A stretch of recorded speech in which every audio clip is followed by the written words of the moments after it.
All right, let's just jump right in because something big is happening in the AI world. I mean, a major shakeup.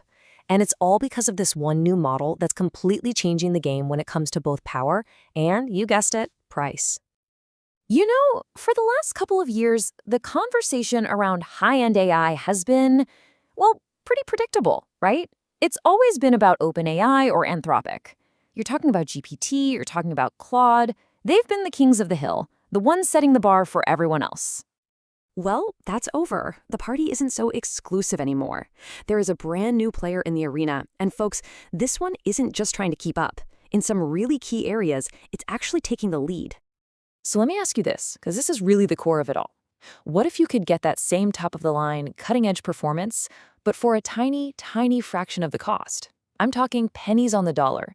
And no, this isn't some what-if scenario. This is the real deal, and it's coming from a company called Moonshot AI. All right, so let's get a proper introduction to this new challenger. Its name is Kimi K2, and trust me, it is making some serious waves. First off, Kimi K2 is just an absolute beast. We're talking about a 1 trillion parameter model. That puts it right up there in the heavyweight division of AI, no question. But honestly, its massive size, that's not even the most interesting part. So let's pop the hood and see what makes this thing tick. First, it uses what's called a mixture of experts architecture.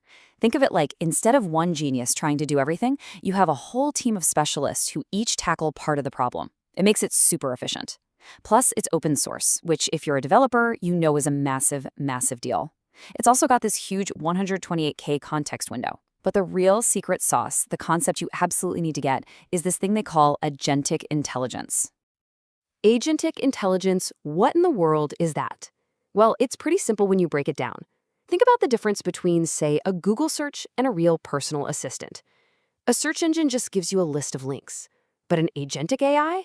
It understands your goal. It can plan things out, figure out what tools it needs to use, and then actually go and solve the problem for you, step by step. It's proactive. Yeah, this is a great way to think about it.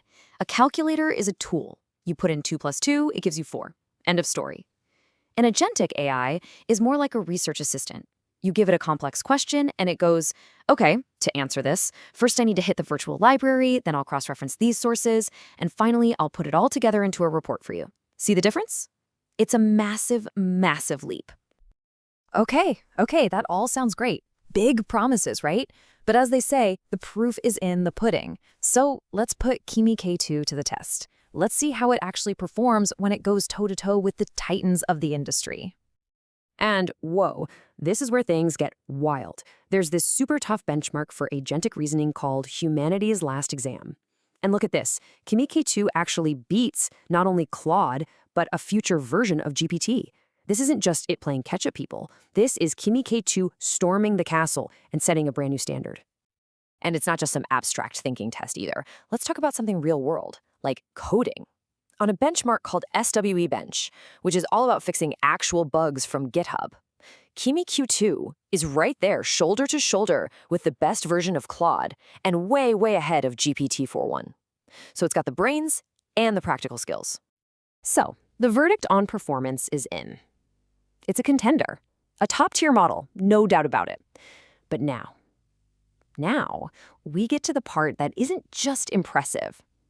It's what could literally turn the entire industry on its head. Let's talk about the money. Just look at that number.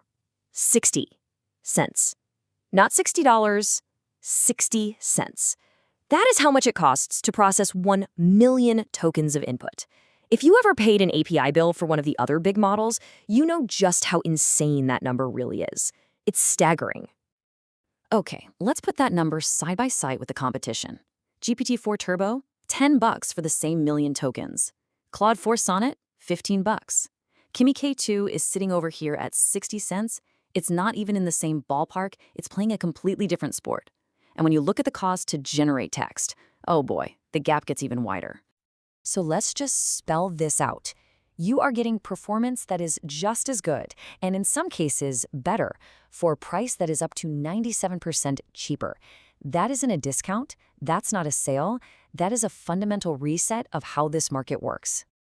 Numbers on a chart are one thing. API prices are another. But what does this actually feel like to use? How does it handle the messy, creative, and sometimes boring tasks we'd throw at it in the real world? Let's find out. Okay, I love this prompt. It's asking for a debate between Nikola Tesla and Thomas Edison about AI ethics. But here's the brilliant part. They have to argue based on their actual philosophies and writings. This is such a great test because it requires creativity, deep reasoning, and a solid grasp of history. And how did it do? It absolutely nailed it. It wasn't just generic stuff. You could hear Tesla's visionary, almost poetic idealism clashing with Edison's hard-nosed, practical business sense. It even used their real-life rivalries as metaphors for AI today. That's not just spitting out facts, that's true synthesis. All right, let's switch gears to something a developer might do. You've got this huge, messy debug log, like over a megabyte of text. You feed the whole thing to Kimi K2 in one shot. And because of its massive context window, it just eats it up and spots the key patterns. You try that with ChatGPT 4.0, and you have to chop the file up into little pieces, and poof, all the important connections between those pieces get lost. Clear win for Kimi on this one. So, we've looked at the benchmarks, we've seen the jaw-dropping price, and we've watched it tackle some real-world problems. That leaves us with the million-dollar question, or I guess the 60-cent question now. Which one of these AIs should you actually be using? Let's break it down really simply. If your number one concern is cost, or if you need the freedom of open source, or you're dealing with massive documents all day, then Kimi K2 is probably your new best friend. Now, if you absolutely need the massive ecosystem of plugins and want that super polished, ready-to-publish writing style, ChatGPT 4.0 still has a strong case. And finally, if you're in a situation where money is no object and all you care about is pure top-of-the-line performance, speed, and reliability, well, then Claude 4 Sonnet is still a beast. And really, that brings us to the key takeaway from all of this. The smart play moving forward isn't about finding the one AI to rule them all. Nope, the future is hybrid. It's about using the right tool for the right job. Maybe you use Commu for all your heavy data processing in the background where cost is critical, but you stick with ChatGPT for your polished, front-facing customer chatbot. It's all about building the perfect toolkit. So let's leave it with this final thought. What Kimi K2 has done is prove, without a doubt, that world-class, top-tier AI doesn't have to live behind a massive paywall or a closed-off system. It has completely upended the economics of AI. And that leaves us with a really exciting question to think about. Are we on the verge of a new era? An era where the most powerful AI tools are open, they're free, they're accessible to anyone with a great idea? One thing's for sure, the game has changed. For good.